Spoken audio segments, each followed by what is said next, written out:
And joining me now is Lori Turnbull. She is our political analyst from Dalhousie University. Lori, thanks as always for joining us. Thank you so much for having me. What can we expect in this statement? I know the big one everybody's focusing on is the deficit, the 40.1. Right. This was supposed to be the economic update where the finance minister was going to show that she had kept to these fiscal guardrails, right? So for the last few years, this government has really been criticized, and the finance minister has been criticized for overspending, for not keeping a sense of fiscal prudence and fiscal anchor. And so this, I think, was the time where she was supposed to do that. But now, according to the parliamentary budget officer, it doesn't look likely. And this is also going to be about a forecasting of what might come in terms of future spending. So what we're going to have to do at the border in order to appease Trump, that's going to cost, looks like $1 billion. Plus, there are other pieces around what we might be spending to meet our NATO targets. Plus, there's what the federal government is doing in terms of the tax break over the holidays, plus the $250 rebate. So it looks like not only is she really kind of under a crunch to hit previous targets, but she's actually adding to the spending. I think I'm sorry I asked that question. There was not a lot of good in what you just told me. So what happens if she's over, or if it's looking like it's over? There's been rumors that the relationship with the prime minister is strained, and she may be on her way out. Right. So, those rumors and the courtship and the flirtation with Mark Carney have been going on a long time. I think, we've seen some of these rumors, too, over the past few months about possible tension between the prime minister's office and the finance minister's office.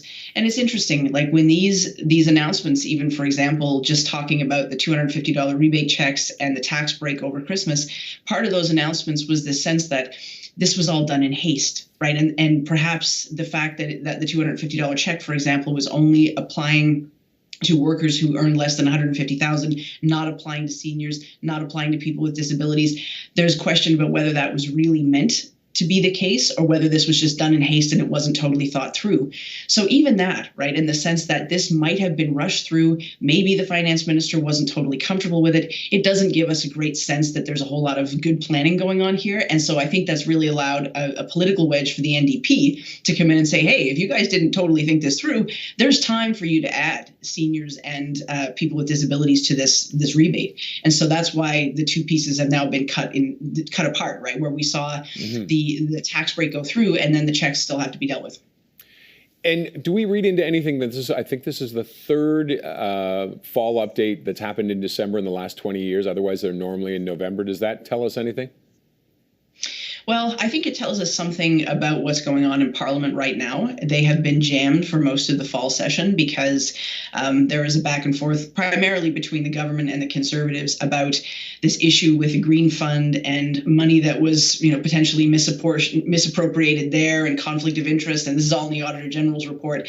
And so the Conservatives wanted the federal government, the Liberals, to bring more documents forward. The Liberals say no. And so now they're jammed. They're in an impasse. And this motion of privilege has taken over in the House of Commons. And so they still do question periods. So we still get to hear them spar and throw things at one another, but we don't see legislation passing. And I think that has been a bit of a factor in contributing to the late date for the Feds, because we haven't seen business as usual in the House this whole fall term, really. Okay. And one last question with the fall financial, could this move us closer to an election? The more time that goes by, the more I think Prime Minister Trudeau is pretty committed to going right till the end. I think it's possible that they'll go on the budget. I don't think this is a moment where they're going to want to cause an election right now. I think the Liberals would want to put, the foot forward that they want to put forward in a spring budget. Get some reaction to that. And if it's something that they feel comfortable going to the people with, I would think they'd want to fall on that. But there's also a by-election on Monday that's probably not going to go the Liberals' way. In fact, I'm understating it here. I don't think this is expected to go their way at all.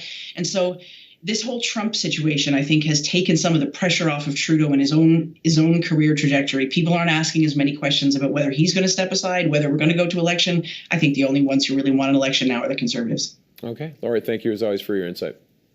Anytime. Take care.